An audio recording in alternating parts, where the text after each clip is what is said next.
Good morning. It's 10 o'clock, so we will go ahead and get the webinar started.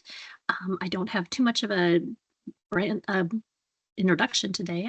We all know Heather, so I will, without further ado, turn it over to her for her updates on legislative session and what's going on with TFND. Feel free to drop any questions in the Q&A if you need to, or raise your hand, and we'll go from there. So thank you, Heather. Sounds great. Thank you, Abby, and thank you to the NDDHHS, all those letters, for always co-hosting these webinars with TFND. Today's webinar will be a little bit more informal, so like Abby said, if you have questions throughout or have anything to add, please don't hesitate to raise your hand or to put something in the chat. What I'll do today is just kind of give a brief overview of all of the bills that TFND tracked and what their outcomes were, or if they're still kind of lingering, I can let you know where they're currently at, and just let you know how they might affect some of our policy initiatives going forward. And then we'll also talk a little bit about some updates that TFND has with some of our programming for the spring, summer, and fall. So without further ado, I'm going to go ahead and share screen and pull up our bill tracking document, which many of you will be familiar with, having seen it get emailed out periodically throughout the legislative session. I have to give a kudos to Andrew for this. He has been the keeper of the data and our communications guru when it comes to helping monitor our legislative bills and activities and testimonies and things. He also helped us, helped me, I should say, helped us. It's just the two of us. Andrew helped write a legislative kind of overview memo that we'll be sending out sometime next week as session is wrapping up, kind of just a brief overview and synopsis of the session as a whole. And I'll just give a sneak peek at that today as well, although we are fine tuning it, and then we'll be adding the last bills to it as they continue to wrap up. But that being said, TFND participated in a number of bills this session, both supporting and opposing. And on our bill tracking document, we kind of give a living history of what all occurred for each bill.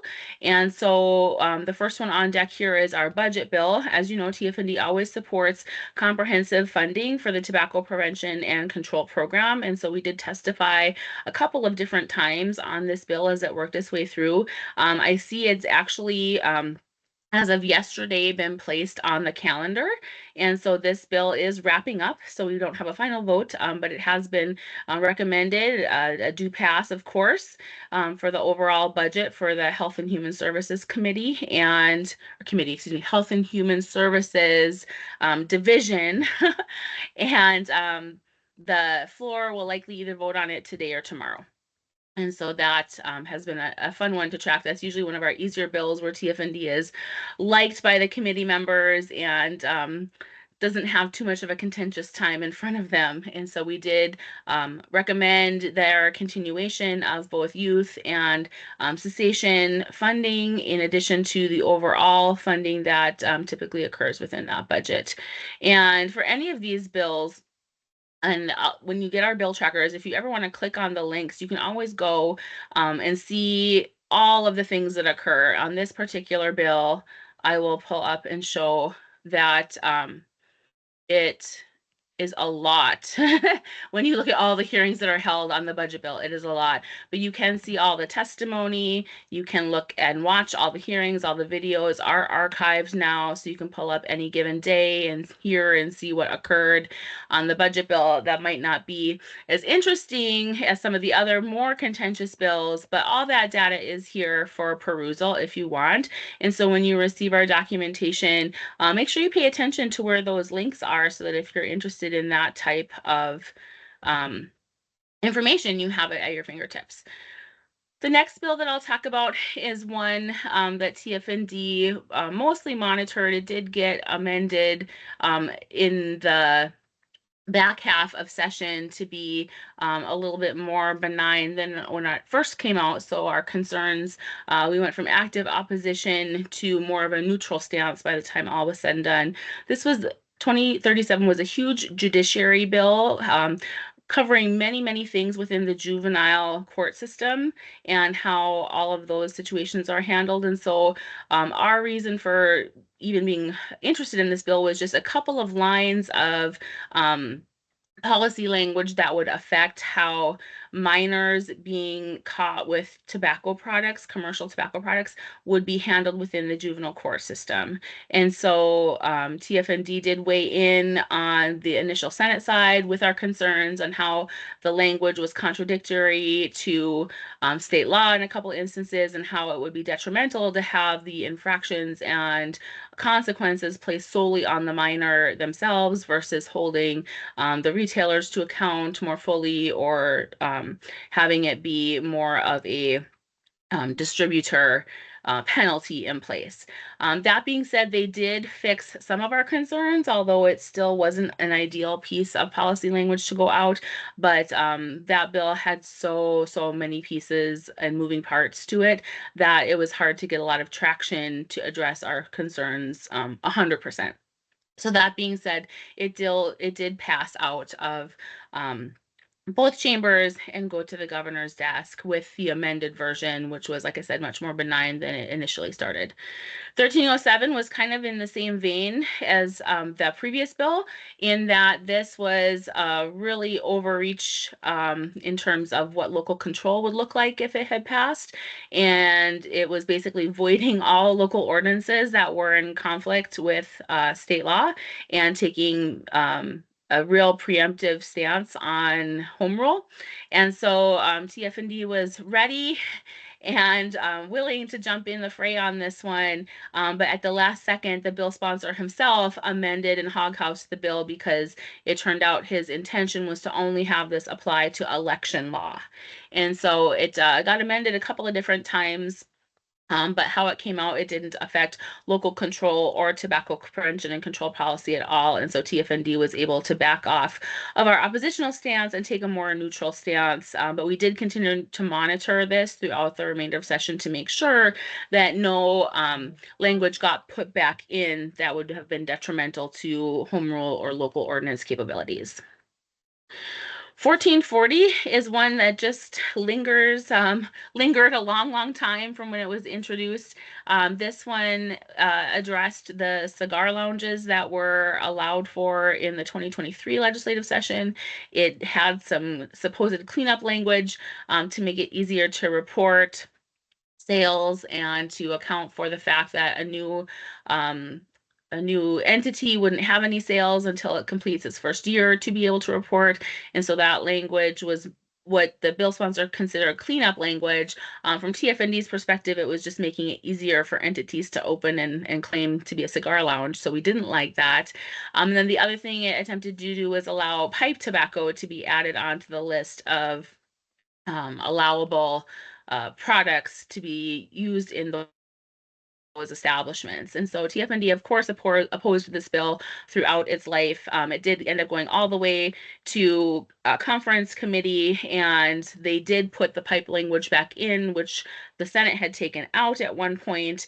And it did pass kind of in its original format with just a little bit of cleanup language from the conference committee. So that was a bit of a disappointing outcome, and from the House perspective. And so now we have to see that it goes back to the Senate side. I believe it gets placed on the Senate calendar for another vote as well, and we'll anticipate that being accepted since it did go through conference committee. They typically follow the conference committee's recommendations.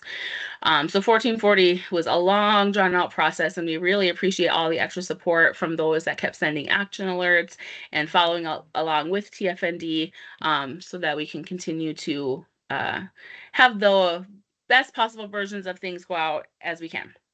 1570 was our big bill this legislative session. For those of you who've followed along with us and participated alongside with us, I have to start off by saying thank you to all of you who did a lot of extra work attempting to get this bill through the House side. Unfortunately, it did fail, but we did lay some very important groundwork. This was the bill that Representative Steiner sponsored, and we had a huge committee of national and state and local organizations working in collaboration with each other to try and get comprehensive tax policy across the board for all commercial tobacco products in North Dakota, so that there was parity from product to product based on the tax structure that's in place. And I think a lot of education occurred, a lot of new allies were recruited, and I think will ultimately stick with us for future attempts on this. Even though it was a failing vote, it was some of the highest vote count we've gotten on tax policy on the House side in a long time. So that was nice to see. And I think a lot of education really occurred and gave us some footing, I think, to go forward with the second bill on this list, which was 2281, which is Senator Hogan's bill. And it's deceiving to look at the final vote count and see that it was less than 1570, but this one was considered the more moderate or conservative approach to tax policy. And so some of our partners couldn't go as wholeheartedly forward with it as TFND attempted to do in the end. It had some really great pieces of policy language concerning the electronic products and adding a definition to cover the synthetic nicotine pouches, which is currently lacking in state policy in North Dakota at this time. And so again, I feel like a lot of really good definitions and a lot of good groundwork was put into place for future efforts because sometimes this tax policy in and of itself can be fairly nuanced with all the different products and all the different rates. And so getting that education in front of the chamber members and the committee members a couple of different times in a couple of different ways, I think was important in terms of reaching them at a new level so that they begin to understand why this policy needs to continue to be brought forward year after year. Even though we get teased by the committee chairman for coming back over and over again, I think it's important to note that because we come back over and over again, it's allowed us to gain some ground and to build some new contacts. So thank you to all those who helped with that. Unfortunately, that tax bill did fail too. 2105 was a bill that TFND weighed in on the back half of session. Once it got onto our radar. At first, it didn't appear to be as applicable as we ended up finding it to be. But 2105 had to do with administration of surveys to students in our schools across the state. And we found out that this would severely impact how the YRBS survey could be collected. And so we did testify against the bill and provide information on just how it would affect the tobacco prevention efforts in how we use that data that we receive every other year from YRBS. Knowing the youth rates and knowing how students are self-reporting what they're seeing in the schools is crucial to the policy initiatives that we push forth. It's crucial to the student presentations that we give and the youth summits that we put on in terms of attracting young leaders to be able to talk expertly, I guess, if you will, about what we're seeing in our state versus what we're seeing nationally and how that affects their local schools and communities. So I'm happy to say that that one did fail. Those surveys aren't going to be altered at this time. That is something we'll probably have to continue to watch in future legislative sessions. What I can say coming out of this legislative session as a whole, and I'm going to stop sharing the screen for a minute so that I'm not teeny tiny, is that we saw a lot of new legislators again. It was a huge freshman class again, and the perspectives and viewpoints have shifted even further to one side than the other than we've seen in the past. And so there were a lot of bills I felt that tackled issues that didn't seem relevant to tobacco prevention and control policy on the surface, but when you dig deeper into them and how they can somewhat upend or change the status quo to things that we've kind of taken for granted over the years when it comes to public health policy or when it comes to reporting capabilities or data collection capabilities, it really becomes vital that we weigh in and tackle more bills than just the straight up tobacco bills, if you will. And so that's how we end up watching things that relate to election law or survey collection or even the one I tracked. I didn't have it on the bill tracker, but I tracked pretty carefully the one that would have made session occur every single year versus every other year. I mean, those all are pieces to a puzzle that affect our program as a whole. And so we'll continue to monitor and look for that opportunity to weigh in on things as we can. The synopsis that will be coming out in a week or two that Andrew has helped draft. I'm going to share to screen now just a draft of it to just share a few fun facts or tidbits, if you will, because I love where Andrew puts some of this together for us. But the session had almost 1,100 bills this time around, which I think is bananas when you think about the short window of time we have to work through all of this. But 1,089 bills were introduced this go round. You can see that we update this periodically, and it was last updated for this memo a couple weeks ago or a week and a half ago. But at that point in time, we still had 368 bills to work through. There's still some, of course, that aren't finished yet, but they're trying to wrap them all up. We supported 3 bills, we opposed 4 bills, and then we tracked several others that aren't listed. And then this is the kind of more detailed synopsis of the bills and what occurred than you saw on the bill tracker, even though that was fairly comprehensive as well. And so just know that you'll get some written reports and extra details from us coming soon legislatively. Before I move on to our next topics, I'd love to open the floor for a couple minutes and see if there are any questions on any given bill, if anyone has any commentary or stories of their own to share about the legislature or legislative session this last go round. And I'll just give a few minutes for that before I talk a little bit about other updates. Anything in the chat, Abby? There is not at this time. Feel free to raise your hand and I can unmute your mic if you have a comment or question.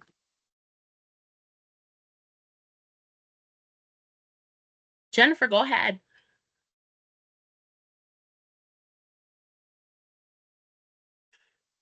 I You think should you're be able still to muted, Jennifer. unmute now.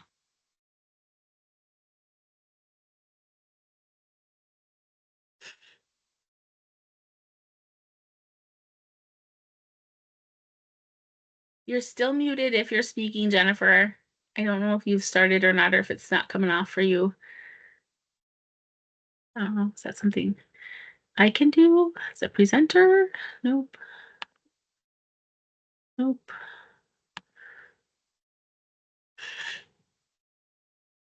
Oh, she can't come off in the chat. Hmm. Can you just pop your question in the chat? Sorry to make you type. I see Brady has his hand up. Brady, do you want to try and chat while Jennifer's figuring it out? Can you hear me? Yes. Is there any work that needs to be done in the interim regarding the survey part of this that you talked about? In making people more aware of how we utilize those numbers for our programs.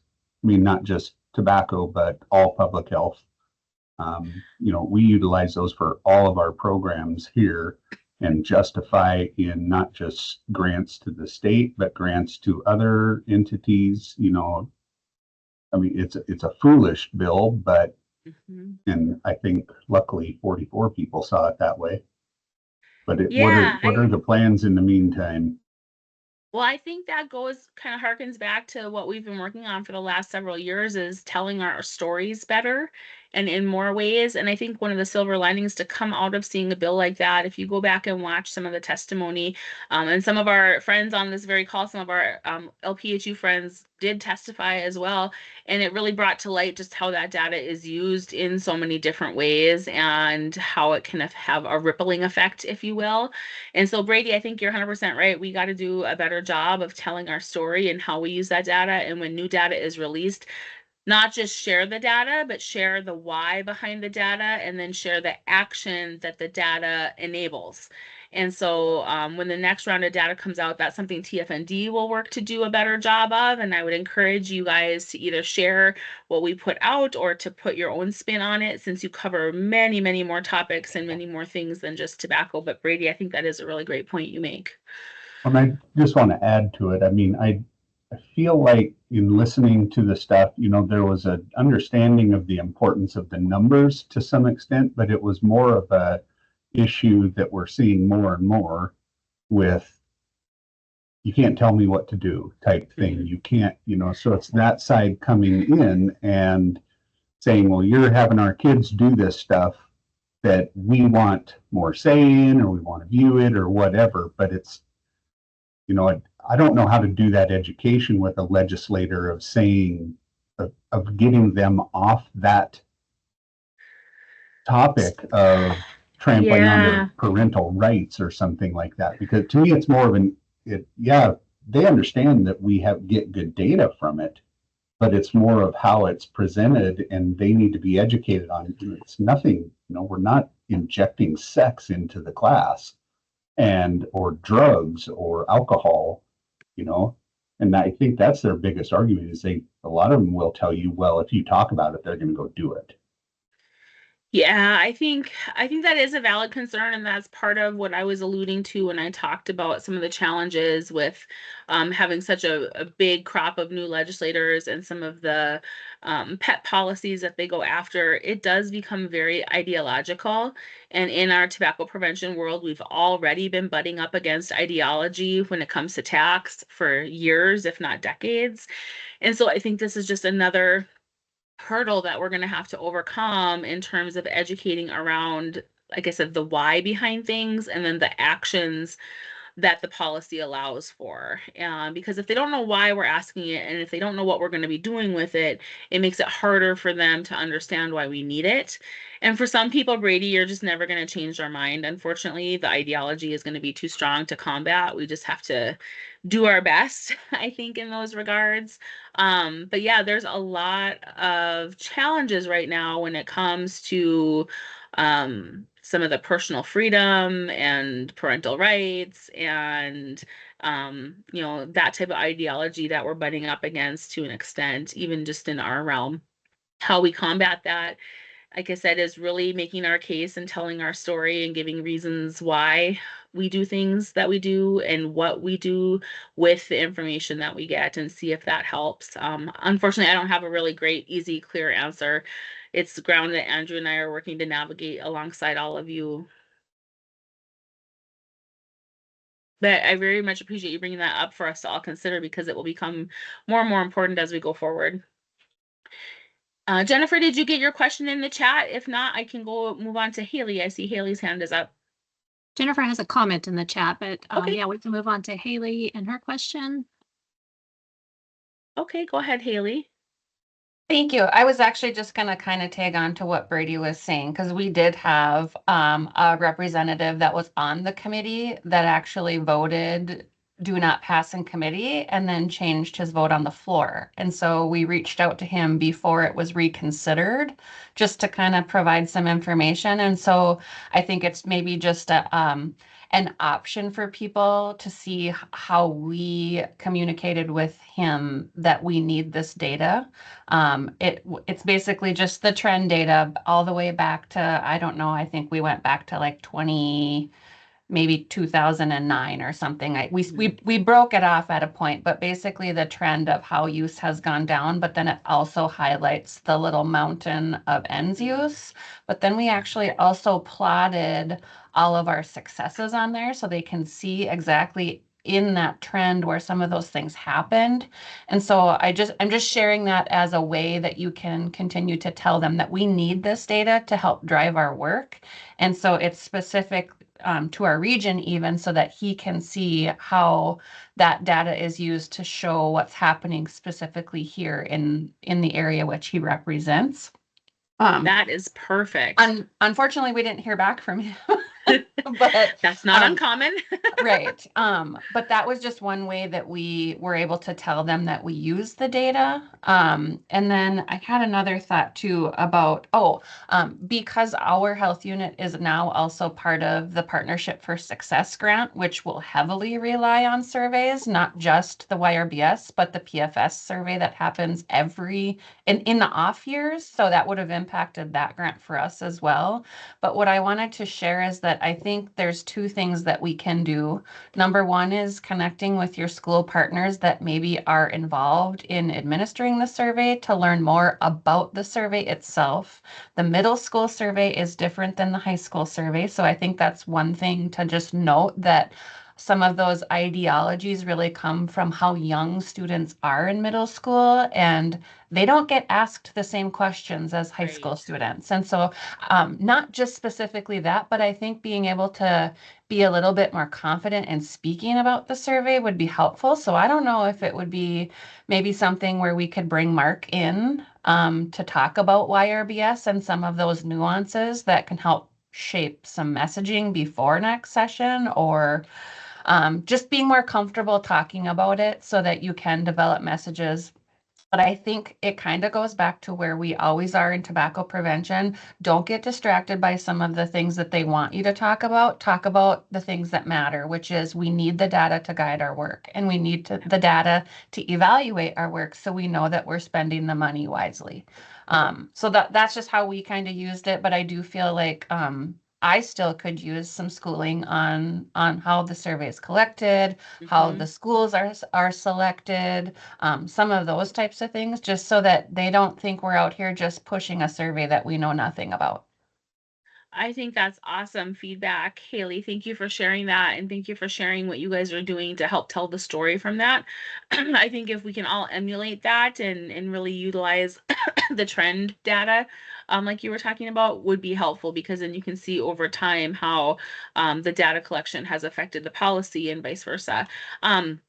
I also think it's a great idea to learn more about the survey itself and how it's disseminated and collected, and what questions are on it depending upon age level. Something I learned in the committee hearing that I'd love to have further education on is I think that there is capability to alter the questions at the local level. I think some schools have taken questions out of a survey in the past at school board direction or parental direction. And so I think that would be good for us to investigate in this off season too, both locally and at the state level.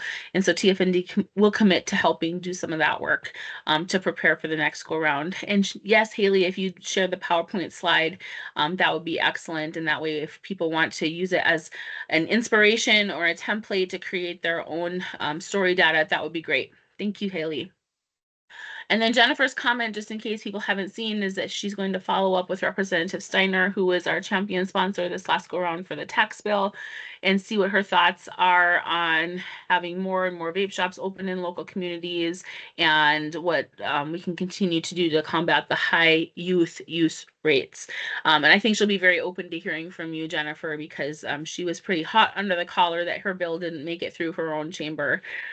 So that's, I think, really good for us to keep in mind, that in this off season, we don't want to just quit doing the relationship building and the work of having conversations with our legislators. Once session is over, it's not actually over per se when it comes to policy work and legislative work. We might not be actively lobbying or working on bills, but we definitely should continue to have conversations and provide our stories and data and ask questions of our legislators on their home turf on what they plan to work on in the off season to prepare for the next legislative session, so that we keep on top of their mind when it comes to if they're willing to help sponsor a bill or sign on to a bill that is already being sponsored, or if we can just count on their support to help us educate new legislators. There's always going to be an influx, rather large, I would guess, of new legislators every single session going forward because of our term limits that got put into place. People won't be there for 20 or 30 years at a time anymore. And so just know that there's going to be a constant need for legislative education all year long in between sessions, so that we know that they know the key pieces of the three-legged stool and best practice policy and the levels that are needed to affect change before they get to the Capitol in Bismarck every other year. Other questions or comments?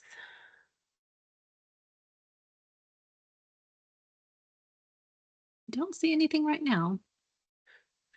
Okay, well, the next thing I will share about is some updates to our This Is Quitting program.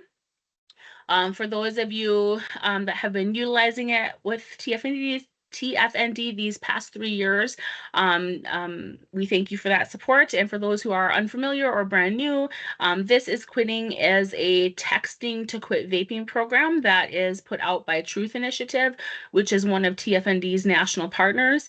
It was targeting ages 13 to 24, and it was free, confidential, daily, interactive text messages using an AI platform. And TFND had a specific keyword that they would text in to enroll into the program. And then we were able to have some customized messaging alongside all of the standardized messaging be used throughout a person's 12-week enrollment period. And we did have, over the course of our first 3 years, 104 people enroll, with a little over half of them completing the 12-week program. And so that was a good effort.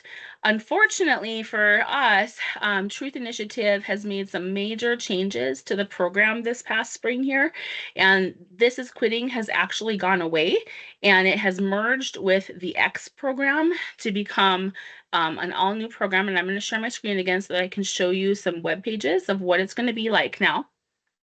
So the X program is absorbing the This Is Quitting element in that it will now have a texting platform to it.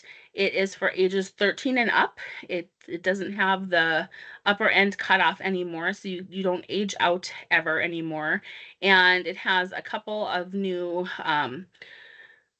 benefits, I would say, and then a couple of drawbacks from TFND's perspective. And so they do have where you can enter in your mobile number on a website, or you can text in X program to 88709, which is the standard number that we've been using all this time. We've been using Vape Free ND to 88709 for the This Is Quitting program.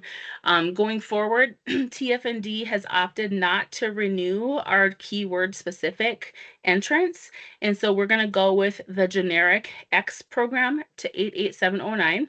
I am told that even though we've done that, our keyword of Vape Free ND, which is on all our posters and marketing materials that we've disseminated the past 3 years, will still be active and usable for the foreseeable future. We won't have data specific collection happening around that keyword anymore. It will all be merged together as a whole with the national X program keyword. And so, if you've got posters or materials or things that you've been using in schools or at health units, you can use them up. You can leave the posters hanging for now.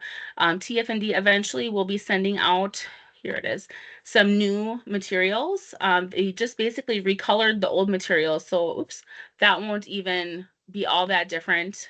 I do have access to be able to print off the new resources that just have the updated generic keyword on them. And so we can get those posted to TFND's website, and we'll get those readily available to you. I see that they're not quite live yet, but they will be in the next couple of weeks. I was told by May 1st. So that is that update for you there. If you are interested in demoing the program or paying for a keyword specific, you can still do that. It just looks a little bit different now that it's all merged with the X program. It's not youth focused like it was. It's a little bit more overarching so that the young and older clients get the same experience.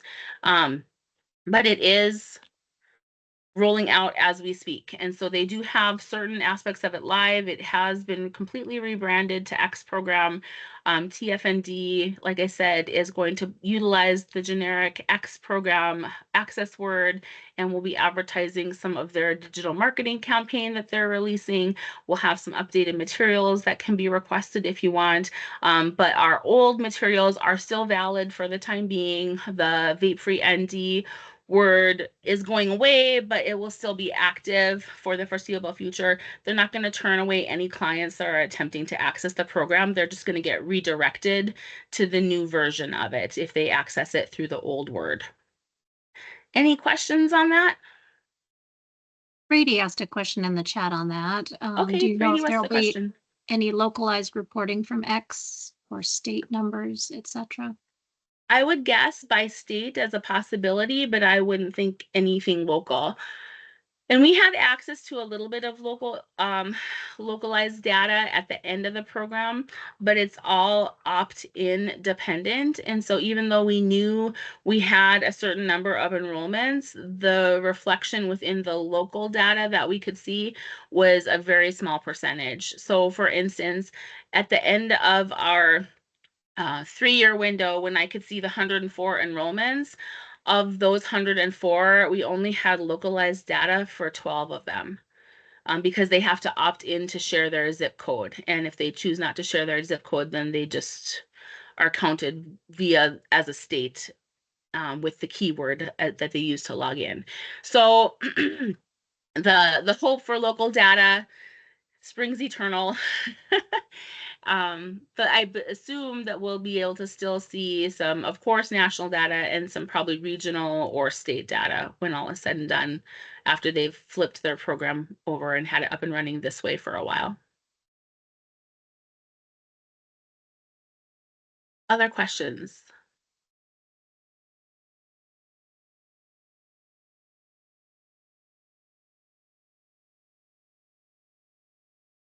Okay, well, the last couple updates I'll give is that now that session is wrapping up, TFND will be back on the road a little bit over the remainder of the spring and late summer into fall. So if you have needs in your local communities that we can piggyback off of or help work alongside or provide some train the trainer opportunities for, don't hesitate to let Andrew and I know. And I know it seems early, but we'll actually start planning the next round of youth action summits over the summer here. We start releasing all of that in May. We've already set the dates. They will be October 7th and 8th this fall in Bismarck and Fargo, respectively. So Bismarck is October 7th, Fargo is October 8th. And so you can mark your calendars as a save the date for that. And you'll be hearing much more details come out from our planning committee as we get going on that over the summer here. We also will plan to do some local policy work alongside you guys as needed and as we are invited in to participate in that alongside you. So if you're working on local ordinances or need any customized support for that from TFND, also make sure you let us know. Now that the legislative session is wrapping up, we'll have a little bit more time to zero in on local efforts again for a while until the next round. And as always, we're just here to help. If there's a resource or program that you are considering or wanting or have seen done out there that TFND should consider, let us know and we'll brainstorm out whether or not it's a fit or something that we can work together on. Any questions or commentary? Let us know.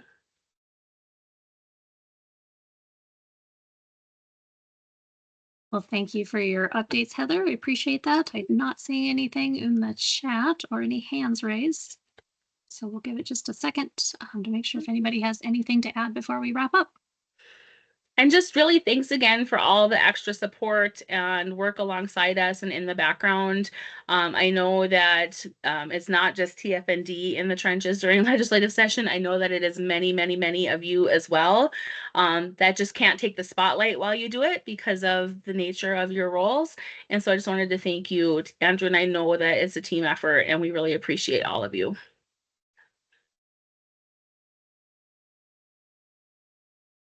And thanks again to Haley. If you guys haven't gotten into the comment to grab the things that she's sharing, please do so. She shared her slides. She shared the wording that they use. That will be an excellent resource for us to start telling that story of data collection and survey use.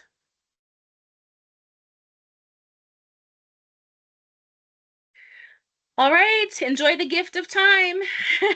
Thanks everybody for joining us this morning. Holler if you need anything and have a great rest of the day. Thank you.